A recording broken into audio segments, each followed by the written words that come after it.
It is my belief, in my opinion, that Barack Obama has been the most dangerous president we have ever had on American foreign policy. President Obama needs to get his priorities straight. What he needs to do is cancel his interview with David Letterman, cancel his meeting with Beyonce, cancel his meeting with Jay-Z, and instead agree to meet with the Prime Minister of Israel, Benjamin Netanyahu. That was former presidential candidate Michele Bachmann urging President Obama to revisit his priorities after he refused to hold a meeting with the Israeli Prime Minister Benjamin Netanyahu. Joining me now with more on all of this, as, by the way, we get word tonight that Iran is closer than ever to a nuclear weapon. Minnesota Congresswoman Michele Bachmann, how are you? Good to see you. I want to see Mitt Romney say that as passionately as you did.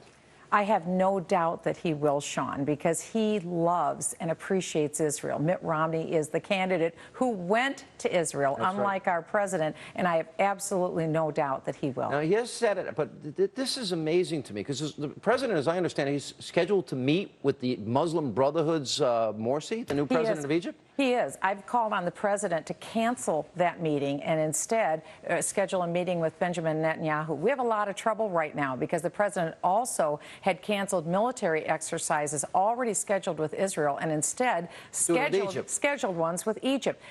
Everything is out of whack. And if you look at the course of his presidency, almost everything he has done has been to lift up this Islamist supremacist agenda. In other words, this idea of seeking to implement Islamist law across the world. He lifts that up to the detriment of Israel and puts them down at every opportunity. Explain this in more details. I think people misconstrue what you're saying here, because it seems that it almost is he has a mentality. Like, I know many people in the media, they want to be liked by other media people. I'm not one of them. Never been to a Washington Correspondents' Dinner, and I'm proud of it.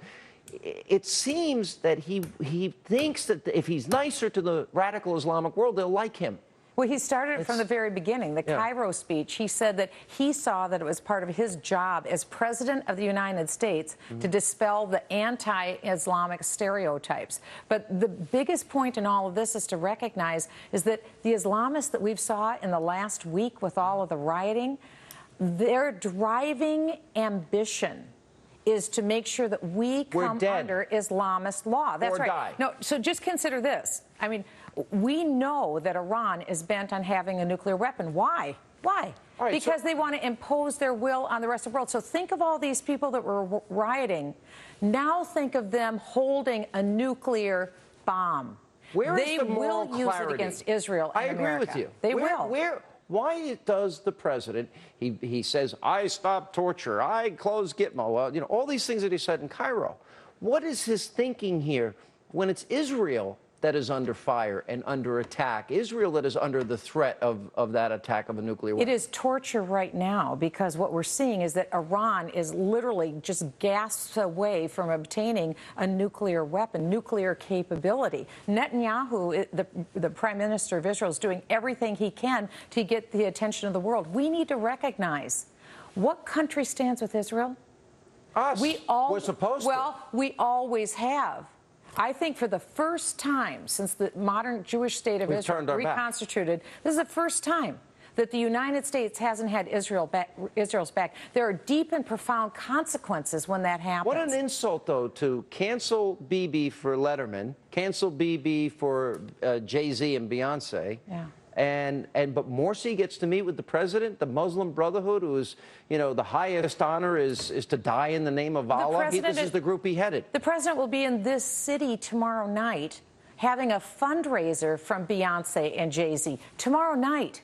Look what's happening on the screens across the world right now. That's his priority. Vegas fundraisers, fancy New York fundraisers. This is sick. We have dead Navy SEALs. What are you going to do? What is he going to do? We have a dead ambassador. There were 4 Americans killed over the weekend. Now it is fully 15% of the deaths in Afghanistan this year attributable to our so-called Afghan partners who are turning their guns on American soldiers. Israel is at a life-changing tipping point, Sean. That's the moment. Nobody should make any mistake about that. So is America. So is America.